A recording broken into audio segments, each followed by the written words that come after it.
Hello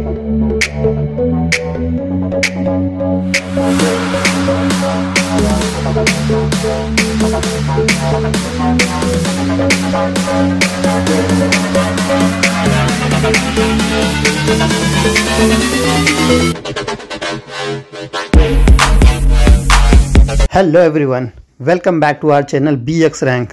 सो आज हम आ चुके हैं एक न्यू वीडियो के साथ। आज के इस वीडियो में हम देखेंगे एक न्यू मैराथन इवेंट के बारे में जो कि मुंबई में होने वाला है। तो चलिए डिटेल में देखते हैं about this marathon event, like how can we participate in this event, participation cost कितना होएगा, पार्टिसिपेंट को क्या क्या मिलेगा, एलिजिबिलिटी क्राइटेरिया क्या है, प्राइज मनी कितना है, एक्सेट्रा। तो चलिए शुरू करते हैं। So as you can see, इस इवेंट का नाम है टाटा मुंबई मैराथन, जो कि 21 जनवरी 2024 को मुंबई में होने वाला है।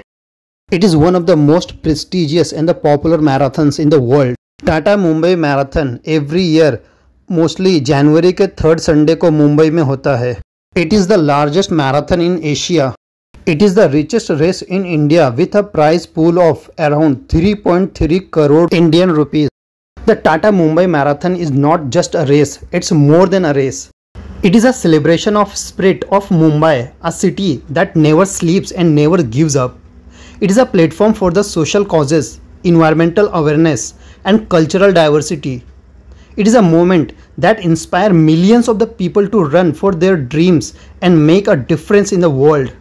टाटा मुंबई मैराथन कितना बड़ा इवेंट है, इसका अंदाज़ा आप इसी से लगा सकते हैं कि 2023 में इसमें मोर देन 50,000 से ज़्यादा लोगों ने पार्टिसिपेट किया था, जो कि अपने आप में एक बहुत ही ह्यूज नंबर है। I have always wanted to run the Tata Mumbai marathon ever since I started running. It is one of my bucket list goals. That's why I'm so excited to announce that I have registered for the Tata Mumbai Marathon 2024. Yes, you heard me right. आपने सही सुना।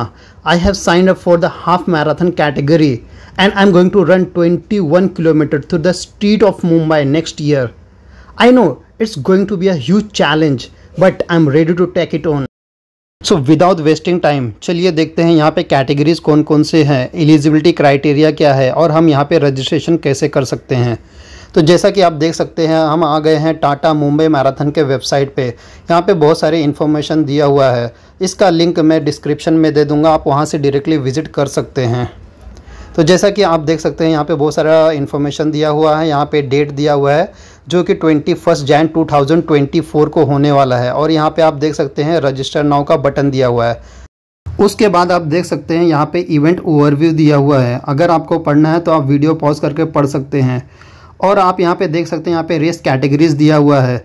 यहाँ पे first category है marathon, जो कि 42 kilometre का होता है। उसके बाद हाफ मैराथन जो कि 21 किलोमीटर का होता है और उसके बाद open 10 kilometre, then dream run और उसके बाद होता है सीनियर सिटीजन रन और यहाँ पे चैंपियंस विद डिसेबिलिटी भी दिया हुआ है। उसके बाद लास्ट होता है वर्चुअल रन, जो कि आप अपने घर से या कहीं से भी रन कर सकते हैं। उसके बाद आप देख सकते हैं यहाँ पे इनिशिएटिव दिया हुआ है और यहाँ पे स्पॉन्सर एंड पार्टनर्स दिया हुआ है। यहाँ पे आप देख सकते हैं, यहाँ पे अबाउट प्रोकैम इंटरनेशनल दिया हुआ है। अगर आपको रीड करना है तो आप रीड कर सकते हैं। हर मैराथन इवेंट के कुछ टर्म्स एंड कंडीशन होते हैं, एलिजिबिलिटी क्राइटेरिया होती है। यहाँ पे भी अगर आप टाटा मुंबई मैराथन में पार्टिसिपेट करना चाहते हैं तो यहाँ पे भी कुछ एलिजिबिलिटी क्राइटेरिया है। अगर आपने पहले भी किसी मैराथन इवेंट में पार्टिसिपेट किया है जो कि 42 किलोमीटर या फिर 25 किलोमीटर या फिर 21 किलोमीटर का था, और अगर आपने फुल मैराथन यानी कि 42 किलोमीटर 7 आवर्स के अंदर कंप्लीट किया था या फिर 25 किलोमीटर 3 आवर्स 18 मिनट्स के अंदर कंप्लीट किया था या फिर half marathon 2 hours and 45 minutes के अंदर कंप्लीट किया था, तो आप टाटा मुंबई मैराथन के लिए एलिजिबल हो जाते हैं। फुल मैराथन के लिए जब आप रजिस्ट्रेशन करेंगे तो आपको यहाँ पे टाइमिंग सर्टिफिकेट भी सबमिट करना होगा। सेकेंड कंडीशन है, इस जिस भी इवेंट में आपने पार्टिसिपेट किया था वो 1 मई 2020 के बाद होना चाहिए, उसके पहले नहीं होना चाहिए। एंड आपकी एज 18 ईयर्स के अबव होनी चाहिए। तो ये था eligibility criteria for 42 kilometre, that is full marathon. Now let's see what's the eligibility criteria for the half marathon. अगर आपने पहले भी 42 किलोमीटर या फिर 25 किलोमीटर या फिर 21 किलोमीटर या फिर 10 किलोमीटर मैराथन में पार्टिसिपेट किया है तो आप यहाँ पे हाफ मैराथन के लिए एलिजिबल हो सकते हैं। बट यहाँ पे फिनिशिंग टाइम क्राइटेरिया भी है, तो चलिए देखते हैं फिनिशिंग टाइम कितना होना चाहिए। अगर आपने 42 किलोमीटर मैराथन में पार्टिसिपेट किया था और जो टाइमिंग दिया हुआ है स्क्रीन पे इस टाइम के अंडर में फिनिश किया था तो आप हाफ मैराथन के लिए एलिजिबल हो सकते हैं। या फिर आपने अगर 25 किलोमीटर मैराथन में पार्टिसिपेट किया था और जो टाइमिंग दिया हुआ है स्क्रीन पे इस टाइम के अंडर में फिनिश किया था तो आप एलिजिबल हो सकते हैं। या फिर अगर आपने 21 किलोमीटर मैराथन में पार्टिसिपेट किया था और जो टाइमिंग स्क्रीन पे दिया हुआ है इस टाइम के अंडर में फिनिश किया था तो आप हाफ मैराथन के लिए एलिजिबल हो सकते हैं। या फिर अगर आपने 10 किलोमीटर मैराथन में पार्टिसिपेट किया था और जो टाइमिंग दिया हुआ है इस टाइम के अंडर में फिनिश किया था तो आप हाफ मैराथन के लिए एलिजिबल हो सकते हैं। इनमें से जिस किसी भी इवेंट में आपने पार्टिसिपेट किया था वह इवेंट 1 मई 2022 के बाद होना चाहिए, उसके पहले नहीं होना चाहिए और आपकी एज 18 के अबव होनी चाहिए। सो ये था eligibility criteria for half marathon event in Tata Mumbai marathon. अब आप सोच रहे होंगे अगर मैंने रजिस्ट्रेशन कर लिया तो मुझे कैसे पता चलेगा कि मेरा एप्लीकेशन एक्सेप्ट हुआ या फिर रिजेक्ट हुआ है। अगर आपका एप्लीकेशन एक्सेप्ट होएगा तो आपको एक कंफर्मेशन मेल आ जाएगा या फिर आप टाटा मुंबई मैराथन के वेबसाइट पे लॉगिन करके भी चेक कर सकते हैं। चलिए देखते हैं इस मैराथन इवेंट में प्राइज़ मनी कितना है। So as you can see यहाँ पे अभी तक प्राइज़ मनी इन्होंने अपडेट नहीं किया है, तो जैसे ही कुछ अपडेट आता है आपको एक नया वीडियो मिल जाएगा। नाउ लेट्स सी रजिस्ट्रेशन कब स्टार्ट होएगा और एंड होएगा। सो रजिस्ट्रेशन ऑलरेडी स्टार्ट हो चुका है। यहाँ पे फुल मैराथन का रजिस्ट्रेशन 30 नवंबर 2023 को एंड हो जाएगा। Half marathon and 10 kilo marathon का रजिस्ट्रेशन 25 सितंबर 2023 को एंड हो जाएगा। उसी तरह dream run, senior citizen and champion with disabilities इनका रजिस्ट्रेशन 31 अक्टूबर 2023 को एंड हो जाएगा। तो अगर आप पार्टिसिपेट करना चाहते हैं तो दिए हुए डेट के अंदर ही पार्टिसिपेट कर लें, वरना रजिस्ट्रेशन फिनिश हो जाएगा, एंड हो जाएगा, फिर आप पार्टिसिपेट नहीं कर पाएंगे। चलिए देखते हैं यहाँ पे रजिस्ट्रेशन फ़ी कितना है। जैसा कि हमने देखा Tata Mumbai marathon international level पे होता है, तो यहाँ पे लोग इंडिया से और आउटसाइड इंडिया से भी पार्टिसिपेट कर सकते हैं। अगर आप इंडिया से पार्टिसिपेट कर रहे हैं तो आपको फुल मैराथन के लिए 2800 रुपीज़ पे करना होगा। अगर आप आउटसाइड इंडिया से पे कर रहे हैं तो आपको $50 पे करना होगा। उसी तरह हाफ मैराथन के लिए 2100 रुपीज़ पे करना होगा और आउटसाइडर्स के लिए $50 पे करना होगा।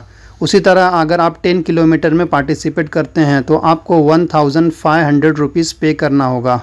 अगर आप आउटसाइडर्स हैं तो आपको $45 पे करना होगा। अगर आप ड्रीम रन में पार्टिसिपेट करना चाहते हैं तो आपको 950 रुपीज़ पे करना होगा या फिर $30 पे करना होगा। उसी तरह सीनियर सिटीजन्स के लिए 400 रुपीज़ पे करना होगा या फिर $15 पे करना होगा। और चैम्पियन विद डिसेबिलिटी कैटेगरी में अगर पार्टिसिपेट करना चाहते हैं तो 400 रुपीज़ प्लस 200 रुपीज़ पे करना होगा या फिर $15 प्लस $10 पे करना होगा। ये सब GST इंक्लूड प्राइजेस हैं। सो ये था पूरा detail about registration fee for Tata Mumbai marathon event. चलिए देखते हैं हम रजिस्ट्रेशन कैसे कर सकते हैं। सो यहाँ पे मैं हाफ मैराथन के लिए रजिस्ट्रेशन कर रहा हूँ, इसीलिए मैंने हाफ मैराथन का सेक्शन ओपन किया है। एज यू कैन सी यहाँ पे लिखा हुआ है इंडिविजुअल रजिस्ट्रेंट्स कैन अप्लाई ऑनलाइन। सो हमें यहाँ ऑनलाइन पे क्लिक करना होगा। जैसे ही हम क्लिक करेंगे यहाँ पे एक पेज ओपन होएगा। यहाँ पे हमें अपना ईमेल आईडी एंटर करना होगा और हमारे रजिस्टर्ड ईमेल आईडी पे OTP आएगा। फिर हमें वो OTP वेरीफाई करना होगा। जैसे ही हम OTP वेरीफाई करेंगे हम टाटा मुंबई मैराथन के वेबसाइट पे लॉगिन हो जाएंगे। लॉगिन होने के बाद यहाँ पे कुछ क्वेश्चंस पूछा जाएगा, आपको वहाँ पे सिलेक्शन करना होगा। यहाँ पे आप देख सकते हैं फर्स्ट क्वेश्चन है, do you have a company group individual registration code. अगर आपके पास कोई कोड है तो आप यस सेलेक्ट करिए या फिर नो सेलेक्ट करें और उसके बाद प्रोसीड पे क्लिक करें। जैसे ही आप प्रोसीड पे क्लिक करेंगे आपको एक नया पेज दिखाई देगा। यहाँ पे आपको अपना पर्सनल इन्फॉर्मेशन देना होगा, like first name, last name, email ID, mobile number, gender, DOB और उसके बाद आपको अपना एड्रेस फिलअप करना होगा। उसके बाद आपको अपना ऑक्यूपेशन डिटेल फिलअप करना होगा और उसके बाद प्रोसीड पे क्लिक करना होगा। After that you need to answer the few more questions like do you want to participate in the on ground event. So यहाँ पे पूछ रहा है कि आप अगर ऑन ग्राउंड में पार्टिसिपेट करना चाहते हैं तो यहाँ पे यस सिलेक्शन करिए। तो मैंने यहाँ पे यस सिलेक्शन किया। उसके बाद आपको सेलेक्ट योर रेस कैटेगरी पूछा जाएगा, मीन्स आप कौन से कैटेगरी में पार्टिसिपेट करना चाहते हैं। तो मैंने यहाँ पे हाफ मैराथन यानी 21 किलोमीटर में पार्टिसिपेट कर रहा हूँ, इसलिए मैंने हाफ मैराथन सिलेक्शन किया। उसके बाद पूछा जाएगा सेलेक्ट योर क्राइटेरिया। अगर आप नॉर्मल कैटेगरी में पार्टिसिपेट करना चाहते हो तो फर्स्ट वाला सिलेक्शन करिए, अदरवाइज सेकंड वाला सिलेक्शन करिए। थोड़े टाइम पहले हमने देखा था यहाँ पे पार्टिसिपेट करने के लिए एलिजिबिलिटी क्राइटेरिया है। तो हमने जिस भी इवेंट में पार्टिसिपेट किया था उसका डिटेल अब हमें यहाँ प्रोवाइड करना होगा। यहाँ पे सबसे पहले टाइमिंग सर्टिफिकेट का लिंक प्रोवाइड करना होगा। तो जिस भी मैराथन में आपने पार्टिसिपेट किया था उसका सर्टिफिकेट यहाँ पे देना होगा। अगर आपके पास लिंक नहीं है और सर्टिफिकेट है तो सर्टिफिकेट गूगल ड्राइव पे डाल के आप उसका लिंक यहाँ पे दे सकते हैं। उसके बाद इवेंट नेम देना होगा, रेस कौन से रेस कैटेगरी में आपने पार्टिसिपेट किया था, BIB नंबर क्या था यानी बिब नंबर क्या था, कौन से डेट को आपने पार्टिसिपेट किया था, फिनिशिंग टाइम क्या था। उसके बाद आपको एडिशनल डिटेल्स प्रोवाइड करना होगा like ID proof, profile photo, emergency contact name, emergency contact number. और उसके बाद आपको प्रोसीड पे क्लिक करना होगा। यहाँ पे देखिए मैंने पूरा डिटेल फिलअप कर दिया है और अब मैं प्रोसीड पे क्लिक करता हूँ। जैसे ही मैं प्रोसीड पे क्लिक करूँगा यहाँ पे आपको पूछा जाएगा would you like to donate. अगर आपको डोनेट करना है तो आप यस करिए, अदरवाइज़ नो करिए। उसके बाद आपको पूछा जाएगा upgrade to Tata Mumbai marathon green bib. तो अगर आपको अपग्रेड करना है तो यस करिए, अदरवाइज़ नो करिए। उसके बाद प्रोसीड पे क्लिक करिए। जैसे ही आप प्रोसीड पे क्लिक करेंगे एक नया पेज ओपन होएगा। यहाँ पे आप देख सकते हैं यहाँ पे आपको अमाउंट दिखाया जा रहा है। उसके बाद आपको पूछा जा रहा है do you have a GST number. अगर आपके पास GST नंबर है तो यस करिए, अदरवाइज नो करिए। उसके बाद यहाँ पे चेक बॉक्सेस दिया हुआ है, उन सभी चेक बॉक्सेस को सिलेक्ट करिए और प्रोसीड पे क्लिक करिए। जैसे ही आप प्रोसीड पे क्लिक करेंगे यहाँ पे पेमेंट का ऑप्शन आ जाएगा। तो यहाँ पे आप UPI, कार्ड, नेट बैंकिंग या फिर वॉलेट से पेमेंट कर सकते हैं। तो चलिए मैं अपना पेमेंट करता हूँ। जैसा कि आप देख सकते हैं मेरा पेमेंट सक्सेसफुल हो चुका है। जैसे ही आपका पेमेंट सक्सेसफुल होएगा आपको यहाँ पे थैंक यू का एक पेज दिखाई देगा जिसमें डिटेल्स दिया रहेगा लाइक आपने कौन से इवेंट के लिए पार्टिसिपेट किया है, आपका ट्रांजैक्शन नंबर क्या है, और इससे रिलेटेड आपको एक मेल भी आ जाएगा और एक SMS भी मिल जाएगा। उसके बाद कुछ दिन आपको वेट करना होगा और अपने प्रोफाइल में जाके चेक करना होगा कि आपका एप्लीकेशन एक्सेप्ट हुआ है या फिर रिजेक्ट हुआ है। अगर आपका एप्लीकेशन एक्सेप्ट होएगा तो आपको उससे रिलेटेड मेल भी आ जाएगा और आपके प्रोफाइल में शो भी करेगा। अगर आपका एप्लीकेशन रिजेक्ट हो जाएगा तो आपको रिफ़ंड मिल जाएगा, बट प्रोसेसिंग फ़ी कट होएगा वहाँ पे और आपको रिफ़ंड 2024 फ़ेब में मिलेगा, जो कि इनके वेबसाइट पे दिया हुआ है। तो ये था पूरा detail about Tata Mumbai marathon. That's all for today's video. I hope you enjoyed it and learned something new. If you did, please give it a thumbs up and subscribe to my channel for more running and fitness content. Also, let me know in the comments below if you have ever run or want to run the Tata Mumbai Marathon or any other marathon. I would love to hear from you. Thank you so much for watching and I'll see you in the next video. Until then, keep running and stay fit. Thank you so much.